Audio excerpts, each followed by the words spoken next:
Olá, alunos, tudo bem? Professor José Luiz falando. Sejam todos muito bem-vindos a mais esta videoaula da disciplina de Biologia Molecular e Genética Aplicada para os alunos dos cursos de Nutrição e Fisioterapia. Lembrem-se de complementar esta videoaula com material no formato em PDF que eu disponibilizei para vocês lá no portal do aluno. Eventuais dúvidas podem me procurar através do WhatsApp, no horário das nossas aulas ou até mesmo fora deste horário. Outro recado diz respeito aí às avaliações. Então, a nota da P1 já está no sistema. Por favor, verifiquem, tá? E a P2, ela vai seguir o mesmo procedimento aí da P1, ou seja, a nota da P2, ela vai ser dada pela média das atividades que vocês vão realizar lá no portal do aluno. Certos? Muito bem, gente. Na videoaula de hoje nós vamos falar aí sobre o ciclo celular e neoplasias. Tá? Coloquei aqui alguns objetivos de aprendizagem. Então, é esperado que ao final desta videoaula ou da leitura do material vocês possam compreender as funções do ciclo celular, que vocês possam compreender o controle genético do ciclo celular, que vocês possam relacionar as alterações do ciclo celular com o desenvolvimento, com o surgimento das neoplasias. Tá? E principalmente que vocês possam diferenciar aí as neoplasias benignas e malignas. Tá? Muito bem, gente. Então, para nós falarmos aí de neoplasias, é preciso ter uma noção básica aí do ciclo celular. Então, o ciclo celular é o período de vida de uma célula compreendido desde a sua origem até a sua divisão, resultando aí em células filhas, né? Então, o objetivo do ciclo celular é a produção de novas células, tá? O ciclo celular ele é dividido em dois períodos. O primeiro período aí é a intérfase. No nosso esquema aqui da figura, a intérfase é representada pela letra I, ela está na cor bege, né? E a intérfase é o período da célula em que ela não está se dividindo, tá? A intérfase vai compreender o maior período do ciclo celular. Ela vai ser ainda subdividida nas fases G1, representada na figura pela cor azul, a fase S, representada na figura pela corzinha vermelha, e a fase G2, representada pela cor verde. Tá? Então, a intérfase, como eu falei, representa aí o maior período, o maior tempo do processo do ciclo celular. Tá? Embora a célula não esteja se dividindo, a intérfase, na verdade, é um período em que a célula vai estar em alta atividade metabólica, ou seja, a intérfase vai preparar a célula para a próxima etapa, que é justamente aí a divisão celular, representado no nosso esquema pela letra M. Tá? Então, na divisão celular é o período em que a célula de fato se divide. Tá? E essa divisão celular ela pode ser aí a mitose, que acontece aí com as células somáticas, né? Processo de divisão das células somáticas, ou a meiose, processo de divisão das células germinativas, espermatozoides e ovócitos. Tá bom? O que mais, gente? Então, de maneira geral, né, só repetindo, o ciclo celular tem a função de gerar novas células. Outra curiosidade em relação ao ciclo celular é essa fase, ó, chamada de G0. Né? Nessa fase de G0, a célula não entra em divisão celular, ela não consegue se dividir. Tá? Ela fica em constante intérfase. Exemplo de células que ficam apenas na intérfase e que não conseguem se dividir são os neurônios. Duração do ciclo celular. Então, o tempo de duração do ciclo celular varia de acordo com a função desempenhada pelas células. Então, por exemplo, nós temos células que se dividem continuamente, tá? Nesse caso, o ciclo celular dessas células tem uma duração aí de horas. Quem são essas células que se dividem aí constantemente, continuamente, né? São as células embrionárias, células epiteliais e células da medula óssea, tá? Então, para essas células, o ciclo celular tem a duração aí de algumas horas. Nós temos células que se dividem lentamente, né? Para essas células, o ciclo celular ele vai durar alguns meses. Isso vai acontecer com células, por exemplo, células do fígado, né, os hepatócitos e até mesmo as células ósseas. Tá? E nós temos aquelas células que não se dividem, né, que eu já falei anteriormente. São as células que permanecem aí na fase G0. Tá? Quem são essas células? Os neurônios, já citados, e também as células musculares cardíacas. Tá? Então, essas células, elas ficam apenas na fase de intérfase do ciclo celular. Elas não conseguem atingir aí a fase M, a fase de divisão celular. E uma consequência, né? Quando no caso aí de lesão, que tenhamos aí perdas de neurônios e de células cardíacas, obviamente, né, essas células já não podem ser substituídas. O que mais, gente? Então, funções do ciclo celular. Então, o ciclo celular ele vai ser responsável pelo desenvolvimento do organismo, né? Isso fica óbvio, né? Pela multiplicação, aí, pela geração de novas células. Ele vai ser responsável pela renovação dos tecidos e principalmente aí, pela produção das células germinativas, né? Espermatozoides e os ovócitos.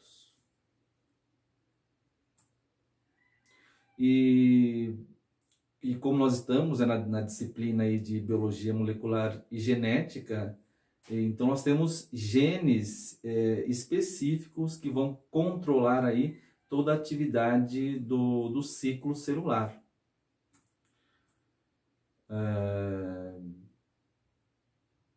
E quem são estes genes?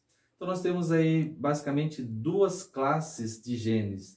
Nós temos aí os genes chamados de proto-oncogenes e nós temos aí o gene supressor de tumor. Tá? Então o funcionamento do ciclo celular normal está dependente aí das proteínas que são expressas por estes genes, os proto-oncogenes e a proteína do gene supressor de tumor. Tá? Então, os genes proto-oncogenes, né? São genes aí normais, tá? Estes genes, eles vão produzir proteínas que vão estimular o ciclo celular, tá? Ou seja, né, o ciclo celular estimulado, ativado, vai promover aí, então, o crescimento do organismo, o crescimento celular, tá? Exemplos de proto-oncogenes. Temos vários, né? Coloquei aqui os mais conhecidos, que são os genes cis e o gene Ras. Tá? Então, os proto-oncogenes, eles vão estimular o ciclo celular. Eles vão estimular a produção de novas células. Diferentemente do gene supressor de tumor. O principal gene supressor de tumor é um gene bastante conhecido, que é o gene P53. Este gene P53, ele vai expressar uma proteína de mesmo nome, ele vai expressar a proteína P53. Tá? E essa proteína P53, ela tem a função de inibir o ciclo celular. Tá? Então, os proto-oncogenes estimulam o ciclo celular, né? E o gene P53 ele vai inibir o ciclo celular. Tá? Então, ele vai controlar o crescimento das células. E só para a gente, nesse esquema, né, só para a gente vocês perceberem, né, aqui uma célula, né, se dividindo, né? Então, no ciclo celular normal, nós temos a formação aí de novas células, né? E quando o ciclo está funcionando de maneira anormal, nós temos uma formação descontrolada de novas células, tá? E quando nós temos essa formação exagerada aí dessas novas células, isso já é indicativo do surgimento das neoplasias ou tumores. Tá? Então, o ciclo celular, ele deve estar aí funcionando dentro da sua normalidade. E o principal gene que vai controlar aí o ciclo celular, evitando a formação de novas células, é o gene P53.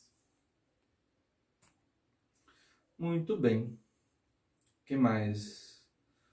Então, o gene P53, ele vai produzir essa proteína P53, tá? Só para vocês terem uma noção, né, da importância desse gene, o gene P53, ele é considerado aí o guardião do nosso genoma, tá? E agora vamos falar um pouco da função da proteína P53, né? Como que ela protege o ciclo celular? Como que a proteína P53 ela previne o surgimento das neoplasias? Muito bem, gente. Então, durante o ciclo celular, a proteína P53 ela vai impedir a multiplicação descontrolada de células através de um reparo dessas células danificadas, né? Essas células danificadas já são células cancerosas, tá? Então, a proteína P53 faz o reparo dessas células e, caso o reparo não seja feito, não seja executado, ela vai fazer com que essa célula defeituosa entre em apoptose. O que é a apoptose? Morte celular programada. Tá? Então, vamos ver como que isso acontece.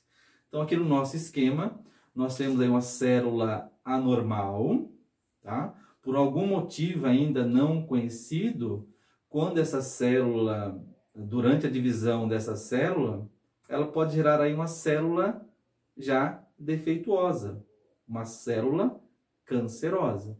Essa célula tem que ser o quê? Destruída, né? Reparada ou destruída. E quem vai fazer essas funções é a proteína P53. Tá? Então vamos lá.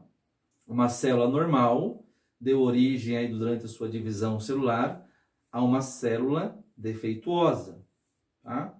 A proteína P53 é acionada, ela pode fazer esses dois processos. Ela pode tentar um reparo dessas células, tá?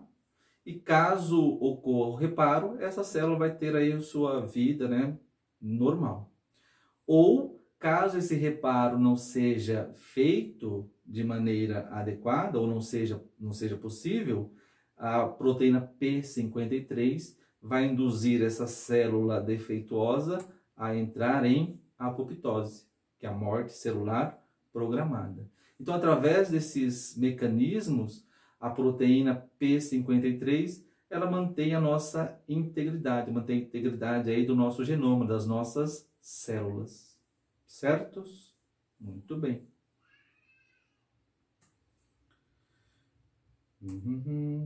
Só que, eventualmente, né, pode ocorrer falhas no ciclo celular, né? E falhas no ciclo celular podem levar à multiplicação descontrolada e desordenada de células. E quando isso ocorre, nós temos o surgimento aí de neoplasias. Tá? Então, de novo aqui no nosso esquema, né?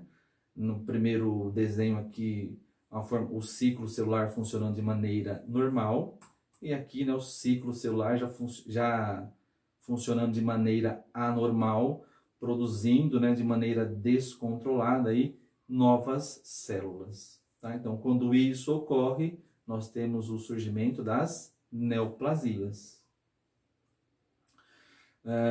Neoplasias e tumores, né, são sinônimos, tá?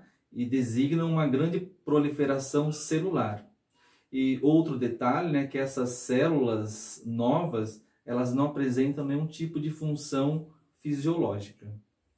E essas neoplasias ou tumores, eles ainda podem ser classificados, né, em benignos ou malignos. Tá? Quando a neoplasia ou tumor for classificada como maligno, ela é chamada aí de câncer. Tá? Então, o termo câncer refere-se aí a uma neoplasia ou a um tumor maligno. Características dos tumores. Né? Então, vamos falar sobre as características dos tumores. Taxa de crescimento. Para os tumores benignos, essa taxa de crescimento é lenta, né? E nos tumores malignos, a taxa de crescimento é rápida. Invasão local. Tumores benignos, a invasão local está ausente. Né? Essas novas células não conseguem atingir aí estruturas vizinhas ou até mesmo vasos sanguíneos. Tá? Diferentemente dos tumores malignos que apresentam uma invasão local. Então, eles podem se disseminar aí durante aí, aos arredores, né, de outras estruturas, e também podem atingir aí a circulação, atingir os vasos sanguíneos ou até mesmo os vasos linfáticos. Com isso, ele tem a possibilidade de se espalhar. Em relação a esse novo tecido que está sendo formado, no tumor benigno, esse tecido ele é fibroso e vai ter uma forma geométrica. Tá? Então, vai ser representado aí por uma figura geométrica conhecida, tá? Embora seja aí tecido fibroso. E no maligno, esse tecido ele é amorfo, né? O que é isso? Ele não tem uma forma definida, tá? Então, não dá para a gente representá-lo através de uma figura geométrica, por exemplo. Tá? O que mais? Com relação à vascularização, os tumores benignos, eles são pouco vascularizados, diferentemente dos tumores malignos, que são muito vascularizados, né? Na verdade, quando essas células cancerosas estão crescendo, elas vão desviar, né, toda essa rota circulatória que seria destinada ao órgão normal, elas desviam essa circulação para si. Tá? Então, elas conseguem pegar todo o aporte de oxigênio e nutrientes através dessa nova vascularização, dessa nova circulação que é formada à sua volta. Tá? Então, com isso, ela roubando, né, nutrientes e oxigênio do órgão original, com o tempo, esse órgão original ele acaba ficando sufocado, ele acaba morrendo, né, devido à falta de oxigênio, nutrientes. Tá? O que mais, gente? A metástase. Nos tumores benignos, a metástase está ausente, né? E a principal característica dos tumores malignos é justamente a metástase que está presente, né? Metástase, né, nada mais é do que um termo que se refere ao espalhamento do câncer. Tá? E como que isso ocorre? A metástase ela vai ocorrer quando essas células cancerosas, né, se desprendem do seu local de origem, vai aí, migra, né, para a vizinhança e também em direção aí a vasos sanguíneos, tá? Então pode atingir aí vasos sanguíneos ou os vasos linfáticos. E com isso ela pode se espalhar aí para diversas partes do corpo, né? E quais são esses locais aí em que essas células acabam indo, né, com maior frequência? Então esses locais aí são fígado, ossos, cérebro e pulmões, tá? Muito bem, agora vamos falar um pouco das características dessas células cancerosas, né? Dessas células defeituosas. Então, a principal característica, né, é a multiplicação. Então, elas multiplicam de maneira descontrolada e mais, né, mais rapidamente do que as células normais dos tecidos à sua volta. Tá?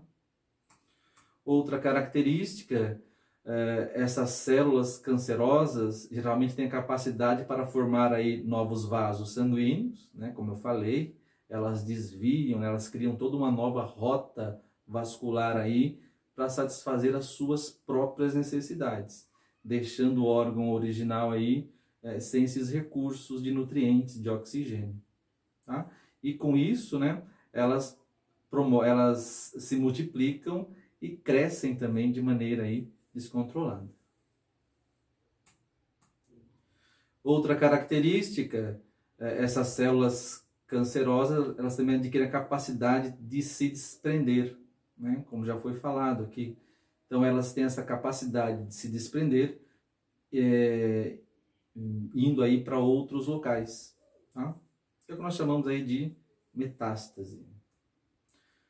E as células cancerosas são imaturas e sem especialização. Então é um tecido, é uma célula nova que está sendo formada, no entanto, as células são imaturas e esse novo tecido, essas novas células, não tem nenhuma função fisiológica. Tá? E conforme, né, como já foi falado, né, vai crescendo e acaba sufocando, né, o órgão original. E uma característica que permite, né, ser utilizado aí a nosso favor, né, utilizado aí uma forma de tratamento para o câncer, é que essas células cancerosas, elas são sensíveis à radiação, tá? Logo, né, através aí da radioterapia, é possível o tratamento de alguns tipos de câncer. Muito bem, então vamos falar um pouco aí das características, né, do câncer de maneira geral. Como nós já vimos aí em outras videoaulas, o câncer é uma doença de caráter multifatorial, ou seja, durante a gênese, durante o desenvolvimento do câncer, nós temos a presença dos fatores genéticos associados aos fatores ambientais, tá? E os fatores ambientais, eles são até determinantes, são mais determinantes que os próprios genes do desenvolvimento, né, do câncer. E esses fatores interligados, nos fatores genéticos e os fatores ambientais, são o que de fato irão aí desencadear essa doença. Então vamos começar falando dos fatores genéticos, né, relacionados ao câncer, né? Então o início do câncer tem origem em mutações, né? O que são mutações? Alterações no DNA de genes normais, tá? Quais genes? Principalmente os genes que seriam, né, responsáveis pelo controle do ciclo celular, que são os proto-oncogenes e o gene supressor de tumor, que é o gene P53. Tá? Então, quando esses genes sofrem mutação, o desenvolvimento do câncer é iniciado. Muito bem. Esses proto-oncogenes, quando sofrem mutação, eles recebem o nome de oncogenes, tá? Então, os oncogenes são os genes proto-oncogenes, aqueles genes normais que sofreram mutação. E esses genes e os proto-oncogenes mutados recebem o nome de oncogenes, tá? E estes oncogenes, eles atuam também no ciclo celular e vão estimular ainda mais o ciclo celular, promovendo, né, o crescimento descontrolado aí de novas células, certo? E essas células, né, vinda aí dos oncogenes, são células defeituosas, são células anormais, que vão caracterizar aí as células cancerosas, né? E também podem ocorrer aí mutações no gene P53, tá? Mutações no gene P53, obviamente, né, vai resultar em uma mutação da proteína P53. Então, nós teremos uma proteína P53 que não vai exercer sua função, uma proteína P53 defeituosa, tá? E essa proteína P53 defeituosa, ela fica incapaz de controlar o ciclo celular. Ela fica incapaz de inibir o ciclo celular e ainda, né, ela fica incapaz de promover aí o reparo a essas células defeituosas, essas células cancerosas, tá? E um dado bastante importante, né, as mutações no gene P53, elas estão associadas a um grande número de câncer, como por exemplo, câncer de mama, tá? 90% dos casos de câncer de mama está relacionado com a mutação no gene P53, tá? E essa mutação, né, no caso do câncer de mama, o fator genético é bem forte. Então, essa mutação ela pode passar também aí para os descendentes, tá? Ou esse gene P53, ele pode ser alterado, sofrer mutação, devido a fatores ambientais, né? Como, por exemplo, o tabagismo, que vai ser responsável aí pelo câncer de pulmão. Tá? Então, 50% dos casos de câncer de pulmão diz respeito à mutação no gene P53. E quem vai promover essa mutação são substâncias tóxicas, né, presentes no cigarro. Tá? Câncer de colo do útero, 70% aí dos casos de câncer de colo do útero está relacionado com mutações no gene P53. Tá? E não só esses, né? Outros tipos de câncer relacionados com a mutação no gene P53 diz respeito a câncer de boca, faringe, fígado, pele, estômago, tireoide, bexiga, cérebro, tá? Então, vocês devem ter em mente, né, é que grande parte dos casos de câncer está relacionado com mutações no gene P53, tá? E estas mutações relacionadas ao gene P53, ela ocorre principalmente devido aí à exposição aos fatores ambientais, a qual nós estamos constantemente, né, interagindo, tá?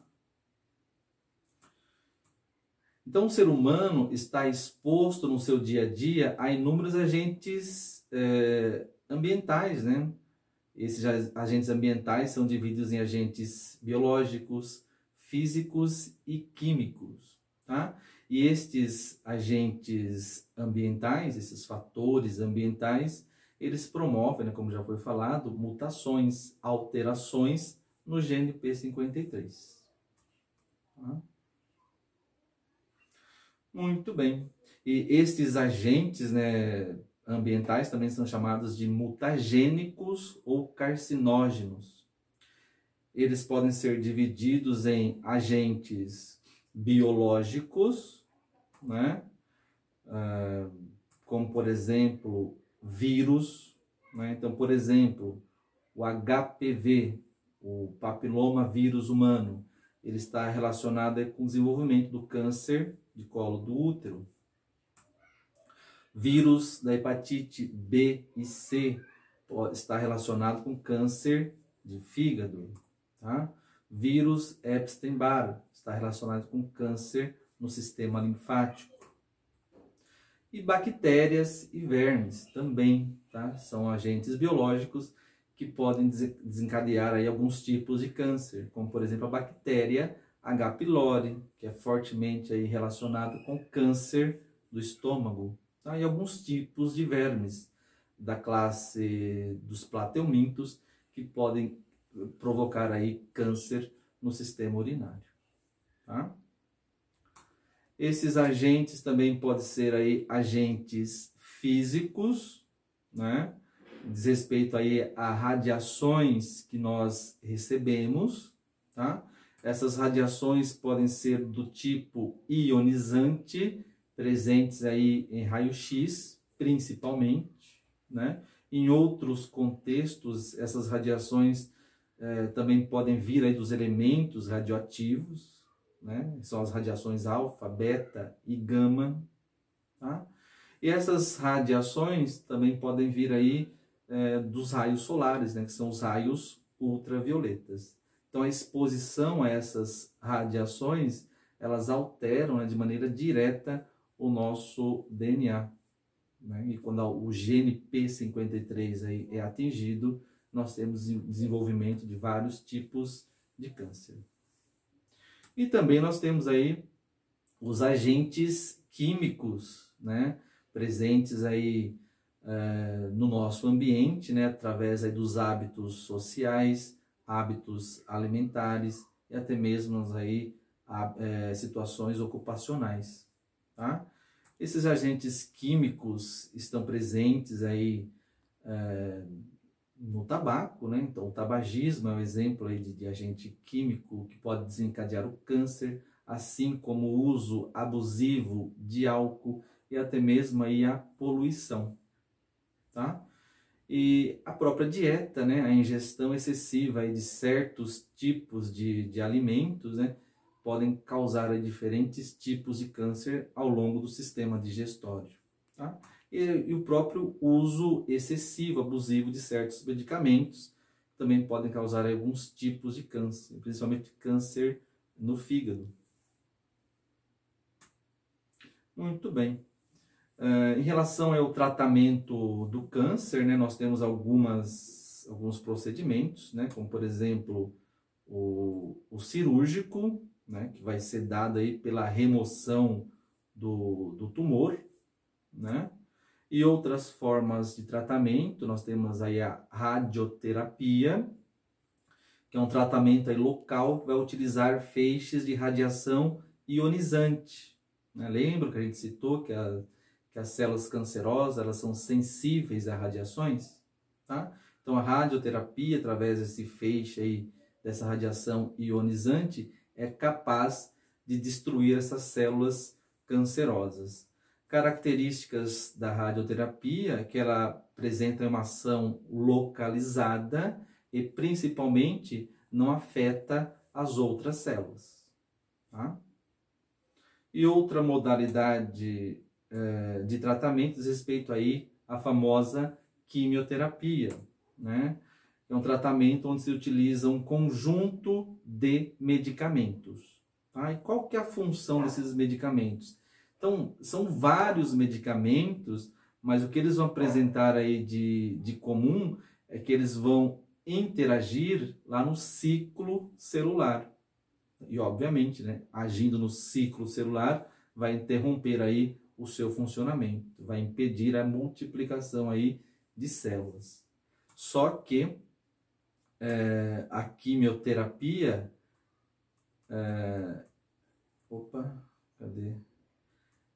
ela afeta, ela tem uma ação aí sistêmica, tá? E ela vai afetar também aí as células normais. Então ela vai agir, ela vai destruir as células cancerosas, né? Vai agir no ciclo celular das células cancerosas e também no ciclo celular das células normais, tá?